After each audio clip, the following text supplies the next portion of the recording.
ಎಲ್ರಿಗೂ ನಮಸ್ಕಾರ. ಎಲ್ಲರೂ ಹೇಗಿದ್ದೀರಾ? ನಾನು ಸೂಪರ್ ಆಗಿದ್ದೀನಿ. ಇವತ್ತು ನಮ್ಮ A to Z healthy recipes ಚಾಲೆಂಜ್ನ ಲೆಟರ್ ಬಂದು ಓ. ಸೊ ಹಾಗಾಗಿ ನಾನು ಓಗೆ ಓಟ್ ಶೇಕ್ ಮಾಡೋಣ ಅಂತ ಅಂದ್ಕೊಂಡಿದ್ದೀನಿ. ಇದು ವೆಯ್ಟ್ ಗೇನ್ಗೆ ಯೂಸ್ ಮಾಡ್ಕೊಳ್ಳೋಂಥ ಒಂದು ರೆಸಿಪಿ. ಸೊ ಇದನ್ನು ಈಸಿಯಾಗಿ ಪಟಾಪಟ್ ಅಂತ ಮಾಡ್ಕೋಬೋದು. ಯಾರಿಗಾದರೂ ಬ್ರೇಕ್ಫಾಸ್ಟ್ ಎಲ್ಲ ಮಾಡ್ಕೊಳ್ಳೋಷ್ಟು ಟೈಮ್ ಇಲ್ಲ ಅಂತ ಬ್ರೇಕ್ಫಾಸ್ಟ್ ಸ್ಕಿಪ್ ಮಾಡೋರು ಕೂಡ ಇರ್ತೀರಾ, ಅಂಥವ್ರಿಗೆ ಈ ರೆಸಿಪಿ ತುಂಬಾ ಯೂಸ್ಫುಲ್ ಆಗುತ್ತೆ. ಸೊ ಹೇಗೆ ಮಾಡೋದು ಅಂತ ನೋಡ್ಕೊಂಬರೋಣ. ಇದಕ್ಕೆ ಒಂದು ಬನಾನಾ, ಹಾಗೆಯೇ ಒಂದು 1/4 ಕಪ್ ಆಗೋಷ್ಟು ಓಟ್ಸ್ನ ನೆನೆ ಇಟ್ಕೊಂಡಿದ್ದೀನಿ. ಹಾಗೆ ಒಂದು 200 ml ಆಗೋಷ್ಟು ಮಿಲ್ಕ್, ಸ್ವಲ್ಪ ಹನಿ, ಡ್ರೈ ಫ್ರೂಟ್, ನೀವು ಯಾವ ಡ್ರೈ ಫ್ರೂಟ್ಸ್ ಬೇಕಾದರೂ ಯೂಸ್ ಮಾಡ್ಕೋಬೋದು. ಹಾಗೆ 1 ಸ್ಪೂನ್ ಆಗೋಷ್ಟು ಕೋಕೋ ಪೌಡರ್. ಬ್ಲೆಂಡರ್ಗೆ ಒಂದು ಬನಾನಾನ ಈ ಥರ ಮುರ್ಕೊಂಡು ಹಾಕೋತಾ ಇದ್ದೀನಿ. ಈಗ 1/4 ಕಪ್ ಆಗುವಷ್ಟು ಓಟ್ಸ್, ಈಗ ಒಂದು ಸ್ವಲ್ಪ ಡ್ರೈ ಫ್ರೂಟ್ಸ್, 1 ಸ್ಪೂನ್ ಆಗುವಷ್ಟು ಕೋಕೋ ಪೌಡರ್, 200 ml ಆಗುವಷ್ಟು ಮಿಲ್ಕ್ ಆ್ಯಡ್ ಮಾಡ್ಕೋತಾ ಇದ್ದೀನಿ.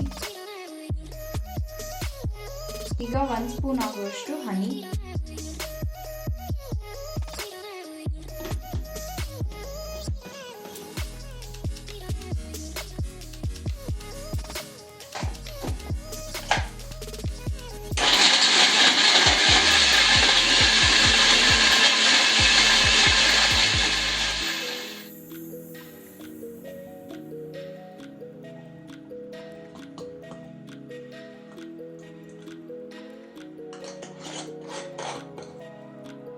ನಮ್ಮ ಓಟ್ಸ್ ಮಿಲ್ಕ್ ಶೇಕ್ ರೆಡಿ ಆಗೋಯ್ತು. ಸೊ 2 ನಿಮಿಷದಲ್ಲಿ ಈ ಓಟ್ಸ್ ಮಿಲ್ಕ್ ಶೇಕ್ನ ರೆಡಿ ಮಾಡ್ಕೋಬೋದು.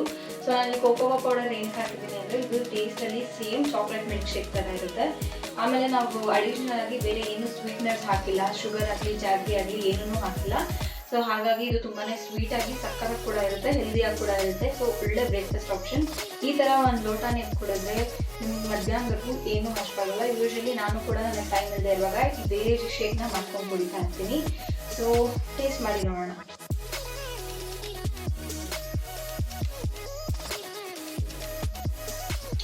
ಸಕ್ಕತ್ತಾಗಿದೆ, ಒಂದ್ಸಲ ಖಂಡಿತ ಟ್ರೈ ಮಾಡಿ. ಹೇಗಿತ್ತು ಅಂತ ಕಮೆಂಟ್ ಸೆಕ್ಷನಲ್ಲಿ ನಾನು ತಿಳಿಸಿ. See you all in my next video. Bye.